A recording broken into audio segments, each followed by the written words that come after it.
नमस्कार दोस्तों, स्वागत है आपका द ग्राउंड रिपोर्ट में। मैं हूं समीर आत्मज मिश्र। एनडीए गठबंधन के घटक दलों के बीच टकराव की खबरें अब कई राज्यों से मिलने लगी हैं। क्षेत्रीय पार्टियों के साथ भारतीय जनता पार्टी की कड़वाहट लगातार बढ़ती जा रही है।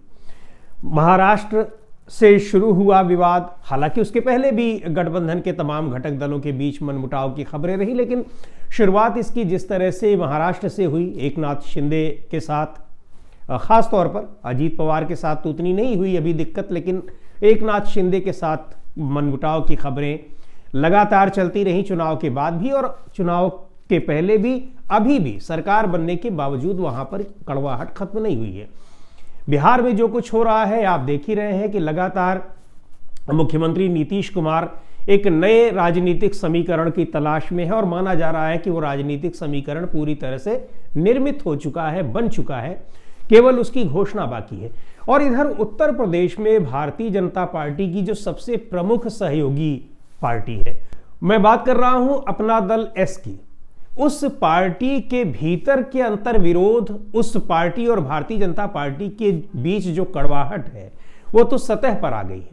पार्टी के नेता और कैबिनेट मंत्री आशीष पटेल और उनकी पत्नी जो केंद्र में मंत्री है अनुप्रिया पटेल, दोनों सार्वजनिक रूप से प्रेस कॉन्फ्रेंस करके अपनी ही सरकार के खिलाफ आग उगल रहे हैं। सीधा आरोप लगा रहे हैं मुख्यमंत्री योगी आदित्यनाथ के करीबी अधिकारियों के खिलाफ कि उनके ऊपर भ्रष्टाचार के आरोप लगाए जा रहे हैं उनके अधिकारियों के जरिए, और वो सीधे नाम भी ले रहे हैं अधिकारियों में। ट्वीट भी किया उन्होंने, उसके बाद प्रेस कॉन्फ्रेंस भी की और लगातार ललकार रहे हैं कि आप मेरे खिलाफ जांच कराइए, सीबीआई से जांच कराइए। एसटीएफ को चुनौती दे रहे हैं कि आप मुझे मेरे सीने पर गोली मारो, इस तरह की बातें। यानी दोनों पार्टियों के बीच में कड़वाहट किस कदर घर कर गई है वो साफ दिखाई पड़ रही है। हालांकि और ये आपको ये बता दें कि ये कड़वाहट कहां से आ रही है। तात्कालिक कारणों पर अगर जाएं तो आशीष पटेल प्राविधिक शिक्षा विभाग के मंत्री हैं। पॉलिटेक्निक कॉलेजों में प्रिंसिपल्स की नियुक्ति को लेकर और कुछ लेक्चरर्स की नियुक्ति को लेकर आरोप ये लगे हैं कि तमाम नियमों को दरकिनार कर जो वैकेंसीज लोक सेवा आयोग के जरिए भरी जानी थी, उन वैकेंसीज को सीधे तौर पर नियुक्त किया गया प्रमोशन के जरिए, और बड़े पैसे लेकर, काफ़ी ज़्यादा पैसों का खेल इसमें हुआ है, यानी पैसों का लेन देन हुआ और उनके जरिए ये नियुक्तियां की गई, तमाम नियमों को धता बताते हुए ये आरोप लगे हैं।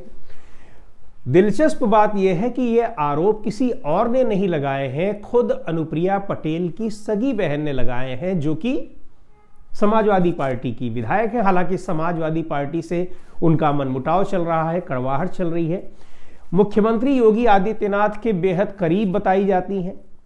ऐसा कहा जाता है कि वो उनकी भारतीय जनता पार्टी से नज़दीकियां हैं, उसमें कितनी सच्चाई है कितनी नहीं है, लेकिन तकनीकी रूप से हालांकि उनकी पार्टी अलग थी, अपना दल कमेरावादी नाम से उन्होंने और उनकी माताजी जो है कृष्णा पटेल, उन लोगों ने पार्टी बना ली थी और उन्होंने समाजवादी पार्टी के साथ गठबंधन करके चुनाव लड़ा था।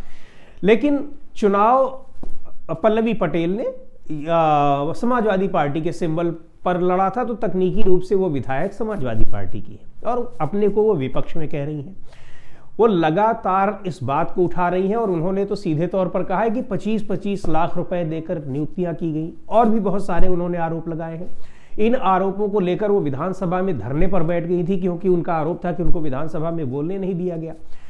इन सारे आरोपों के बीच इन दोनों ही परिवार के लोगों के बीच आरोप प्रत्यारोप तो हो ही रहे हैं, लेकिन आशीष पटेल का कहना है, जो योगी सरकार में कैबिनेट मंत्री हैं, उनका ये कहना है कि ये सारा कुछ हो रहा है योगी आदित्यनाथ के करीबी अधिकारियों के जरिए। एसटीएफ ऐसे तमाम मामलों की जांच कर रही है, उसमें भी तो उनका सीधा इशारा ये है। अब समझने वाली बात है कि आखिर सूचना निदेशक और एसटीएफ उसको क्यों ललकार रहे हैं।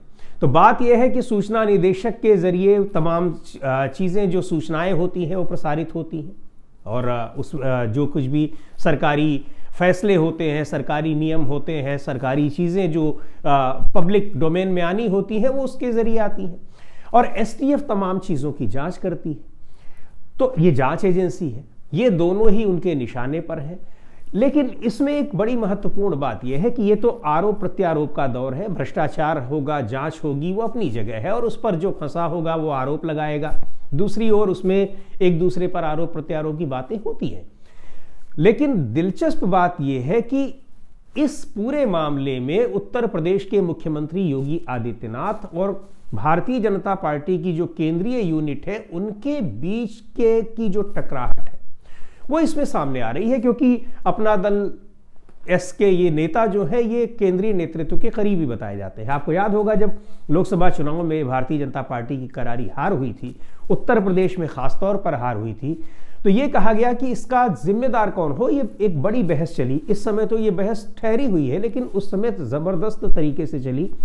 यूपी नेतृत्व, खासतौर पर उत्तर प्रदेश के मुख्यमंत्री योगी आदित्यनाथ के जो समर्थक थे वो लगातार इस बात पर जोर देते रहे कि पूरी जिम्मेदारी केंद्रीय नेतृत्व की है, क्योंकि प्रधानमंत्री मोदी के नाम पर पूरा लोकसभा चुनाव लड़ा गया। ये बातें पूरे देश में भी हुई, दूसरे राज्यों में भी हुई। लेकिन केंद्रीय नेतृत्व की ओर से कोशिश ये की गई और कई उनके समर्थक नेताओं ने ये कहा कि राज्य की योजनाओं की वजह से हारी है, कानून व्यवस्था ठीक नहीं थी उसकी वजह से हारी है। तो ये आरोप प्रत्यारोप के दौर चलते रहे। इस बीच में केंद्रीय मंत्री अनुप्रिया पटेल ने योगी सरकार पर ताबड़तोड़ कई निशाने साधे, कई आरोप लगाए, और सबसे जो आरोप थे उनका जो केंद्र बिंदु था वो ये था कि तमाम नियुक्तियों में, चाहे वो ठेके पर हो रही हो, कॉन्ट्रैक्ट पर हो रही हो, उनमें किसी तरह से आरक्षण की प्रक्रियाओं का पालन नहीं किया गया है, जिससे ओबीसी कम्युनिटी के लोगों का हक मारा गया है। और ये आरोप उन्होंने लगाए, खुलकर लगाए और लगातार लगाती रही। तो ये अब ये जो नया मामला आया है इसमें भी ये देखा जा रहा है सीधे तौर पर कि ये दोनों ही, जो केंद्रीय नेतृत्व है और राज्य नेतृत्व है भारतीय जनता पार्टी का, वो अपने इस सहयोगी दल के जरिए एक दूसरे के ऊपर पूरी दुश्मनी निकालने की कोशिश कर रहा है। आरोप प्रत्यारोप का दौर चल रहा है। आशीष पटेल कह रहे हैं मैं इस्तीफा नहीं दूंगा, मुझे बर्खास्त किया जाए। तो अब ये साफ तौर पर ये दिखाई पड़ रहा है कि अगर आपको दिक्कत है, आप सरकार में संतुष्ट नहीं है, तो आप इस्तीफा दे दीजिए। लेकिन वो कह रहे हैं मैं इस्तीफा नहीं दूंगा, कि मैं बर्खास्त करूंगा। तो उत्तर प्रदेश के मुख्यमंत्री की ओर से तो इस तरह का कोई बयान आया नहीं। बयान सारे आप ही की तरफ से आ रहे हैं। तो बहुत दिलचस्प मोड़ पर इस समय एनडीए गठबंधन के घटक दलों के बीच रिश्ते इस समय दिखाई पड़ रहे हैं, जबरदस्त कड़वाहट दिखाई पड़ रही है। और ये जो बातें सामने आ रही हैं कि बिहार के मुख्यमंत्री नीतीश कुमार जो कुछ भी राजनीतिक गुल खिला रहे हैं उसका जो परिणाम होना है उसका असर सीधे तौर पर केंद्र सरकार पर पड़ना तय माना जा रहा है। तो घटक दलों के बीच की जो नाराजगी है, निश्चित तौर पर अगर उनमें से एक हाथ खींचना शुरू करता है तो बाकी जो दूसरी पार्टियां हैं उनके हाथ खींचने में बहुत समय नहीं लगेगा।